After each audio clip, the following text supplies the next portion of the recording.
Right, welcome to hashtag Ask GMBN Tech. So these are all your Ask questions. Just keep firing them in. If you've not asked one before, don't be afraid.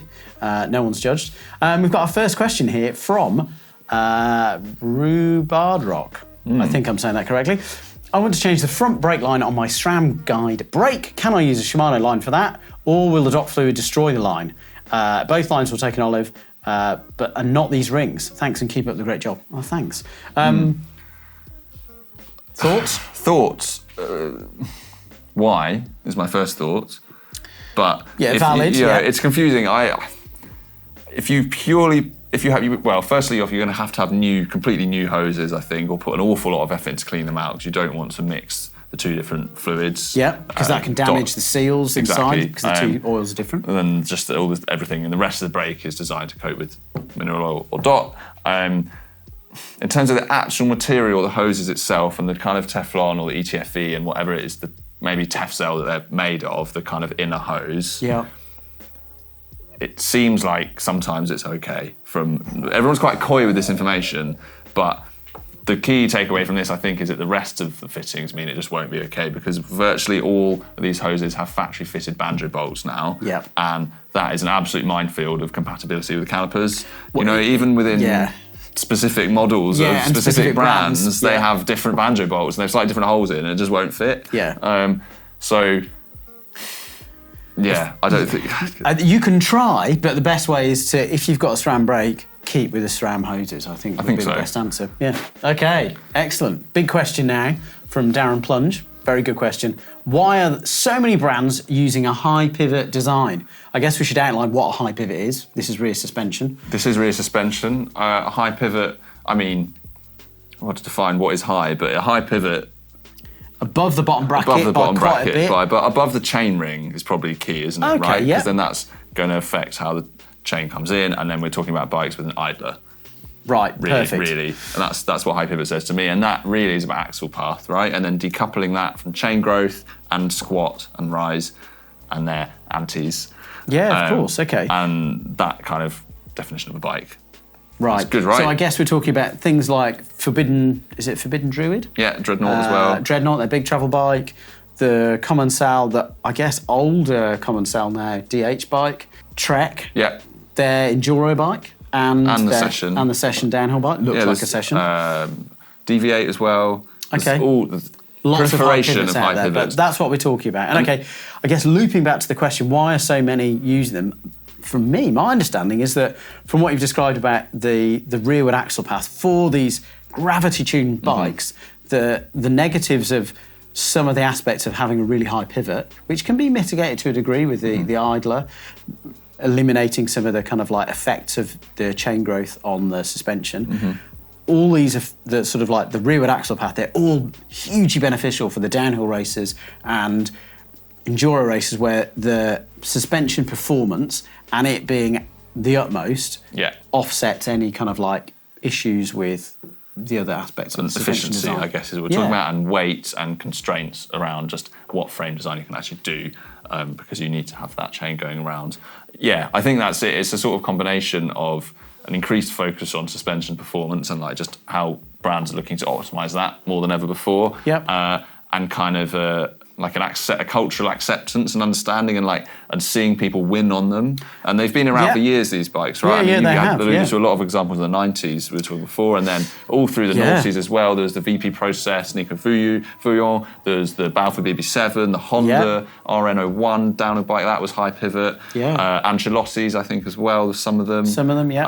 It's really taken only in the last probably 5 years. I think we can blame Commensal directly. Really? Yeah. Well, I think Norco were trying it roughly the same time. And Norco had got some very, very fast riders. May have an even faster rider coming up soon. But it was those wins from Perrion and Thibaut Deprella that I think... And Camille as well. Of course, yeah. Camille Balanche. As soon as people start seeing someone win on something, I think all the other brands and the general zeitgeist is like, oh, why is that good? Why is it? Let's have a look. We're discovering that it, obviously your wheelbase does lengthen if you have a big rearward axle path and it's a bump, and that is what it is, but it gives that stability and the ability to roll over bumps well, and both the wheels to move sort of rear, not just the front, that enables you to then have that lovely bump eating ability without massive amount of chain growth. And also, if you move your idler pulley, you can change the anti-rise, the anti-squat without affecting the other things. Okay, so yeah.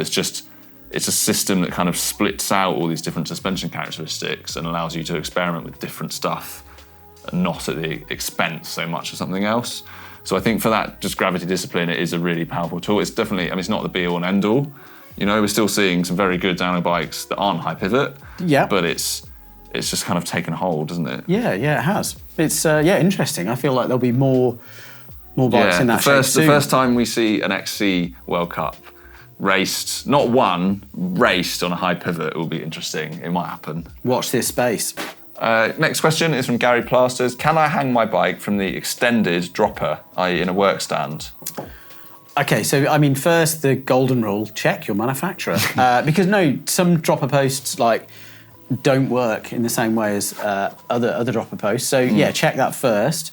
But essentially, yes, you can, as long as you've extended it. I think if you've compressed it, you've sat on it and compressed it, and then you hang it from the seats. Especially with an e-bike, then that weight would pull it down, and that would be. Because that can interfere with the seals, right? And it just and it can allow bleeding of fluid, especially if you've got a hydraulic reverb shock, that can really mess it up. It can, but make sure it's extended. Yeah. And it's not an e-bike, and you should be fine. Check your manufacturers though. So yeah. I think there's a few different things on that as well. Like if you are clamping on the exposed, the lower section of the post, that's always good to aim for because the clamping force of a bike stand is a lot less than the seat post collar. Yes. So you should be all right, and the twisting forces as well. A little bit less. Something I saw a tip online is really good is you can use a nitrile glove for grip on the exposed, on the actual travelling stanchion parts of it. A bit of soft grip, because you don't want to scratch it. Yeah, you want to make sure that everything's really clean, and then this will mean you don't have to clamp as hard because it grips it well. Yeah. But apart from that, you should crack on. Right, okay, we've got another question here. This is from Max Schwalb, maybe a fan of a certain tyre brand. Max is probably, yeah. Yeah, probably, yeah. Or Bontrager, something like that. A replacement bearing kit for my frame costs on a website €280. To be fair, that is quite a lot of money. Can I just pick some bearings with the same measurements on a third-party website? Is there anything else to consider? Maybe you can explain the 2RS RZ. I think we can. Okay. I think it can be hard to find the right bearings. Yeah. But if you are confident with it, then the main considerations is to think about the demands of what you need them for. Yeah. You know, if it's a pivot bearing, you want them to be really well sealed and strong and have good longevity, but you don't necessarily need the highest ABUC rating, and they're going to be incredibly good at spinning really efficiently. Because if you think about it, hopefully your swing arm isn't spinning. Well, hopefully not. Yeah. I guess the other factor is making sure that you're getting the right one. So.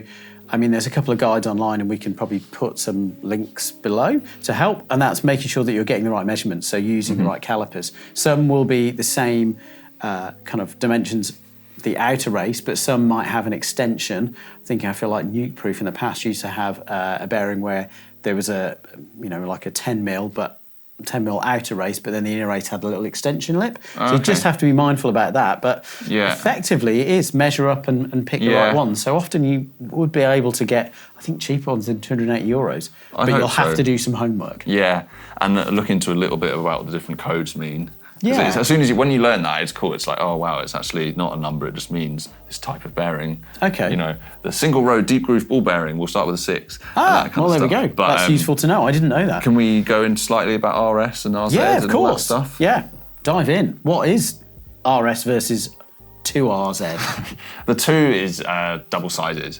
Right, so you've got 2 rubber seals, RS. Okay. And then the RZ, I'm not quite sure what the Z stands for because they're more to do with having a metal seal or shield. So it can be slightly more efficient. It doesn't, you talk about contact seals. So it's actually, But then, so if you've got a bearing that you really want dirt to not get into, but it's not spinning, maybe you want to aim for a rubber seal. Yeah. But then if you had a high speed bearing that is all about the efficiency of it, you'd aim for a metal shield. It's still going to block most detritus, it's going to be slightly more efficient. And then you also have the LU, the LLU, the LB, and the LLB, for example. That single or double L means single or double-sided. Okay. So for a bearing that's maybe pressed into a frame where it's completely sealed in one side of it, maybe you just look for the single-sided one and then you can get in the other side. Okay, the LL, the U and the B is how much they contact the bearings. Right. So again, it's an efficiency thing. Okay, of how much contact is touching those bearings in the inner And then race. they have these double lip things that mean Okay. they're slightly more pernickety to get in and out Right. than an RS to lube them. But you can, so you the just have to be seal. careful. Yeah, okay. Exactly. So I guess to loop back round Yeah. to Mr.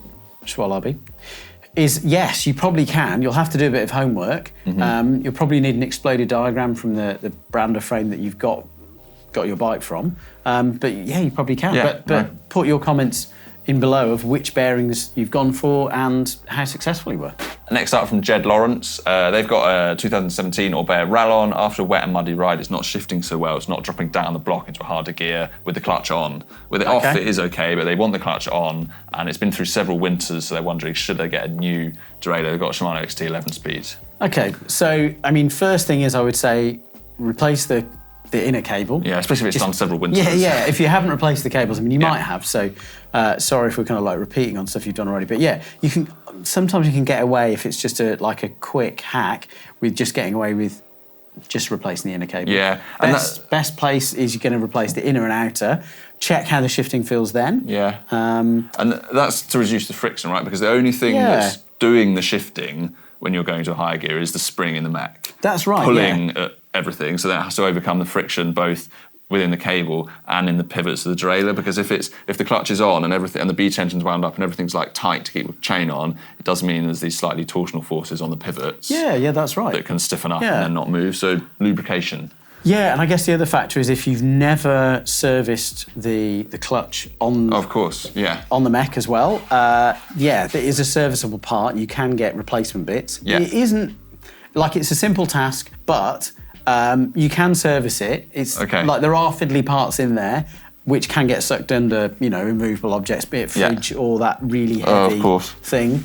But yeah, try that, and then if none of those tricks work, then maybe it is time to get a new rear mech. Just be mindful that there is new XT 11 speed Q that's out there that won't be compatible with your 2011 XT 11 speed because the pull ratio is slightly different. So make sure that you get same of that same 11 speed that's out there. But let us know how you go. Cool, and we've got another question here. This is from Rob Hill 00. Question is, does it matter how much bigger the coil spring is on a rear shock? I've got a 250 by 75mm shock and he's getting an 80mm spring. It seems to work fine, but he's wondered if there's any pros and cons of going bigger. In terms of pros and cons, I mean, I'm not sure there are actually that many pros specifically, like why you would want to do that. And cons are, well, it has to fit on the shock. So I guess the question is, if it fits, that's okay, but you need to have enough threads on your shock body to be able to thread that on without having to preload the spring and then kind of messing with suspension characteristics a bit. But because as we talk about all the time with the coil shocks being linear, it shouldn't actually affect the curve of your suspension too much, unless you've got something like a Cane Creek Volt shock, where the spring is actually engineered with different spacing in the coil, and then it becomes progressive as you compress it. And if you had a mismatched size of that, it might mess with your suspension a little bit. But as long as it fits, I can't really see any problem with that. Yeah, I mean, there's no pros really. No pros, because it is the reason why there's sort of slight cons to it is that it is a bigger spring. So we're talking about replacing the spring in a shock and the coil spring itself being slightly longer than the one that was in it before. And if it's slightly longer, it's going to be slightly heavier. So that's why sometimes you'll see on pros downhill bikes, they'll be running like a Delrin plastic, Delrin type of plastic, reducer to help. I mean, that also helps with kind of how the shock twists a little bit. But one of the reasons of that is that you're getting a shorter spring, so it can be a bit lighter. Less metal there, I guess the other factor just to be mindful of, it's not a negative, is that the shocks can move around, the coils can move around, I should say, on the shock as they're compressing, and then as they're kind of because they might go back. sort of that. Exactly, it's not going to just, and that can, as it's doing that, sometimes in certain positions it can, the coil can rub against the shock body, and it by itself is kind of okay, but if it's covered in mud and crud, it can scratch the shock body. So if it's a longer coil, that might happen more, but if it's the same weight, should be all right. And I guess we are talking about, I know everything is within context, but it is quite a small difference as well. It is only 5 5mm. relative to 70, 80mm. Yeah. It's not like 5mm difference in Q factor, like if you've got 5mm on cranks. You'd notice. I'd put it in the bin. Well, yeah, I mean, it'd be orcs, yeah. Unless you've got a leg imbalance, in which case it's fine. But effectively, Rob, you're okay. Good. Well, we're okay. We have finished all your questions for this week. That's all we've got time for, I'm afraid. But thank you again for submitting them. Keep them coming into the comments on YouTube. Hashtag. Use the hashtag, because otherwise I won't be able to find them. And thank you for watching. We'll see you next week.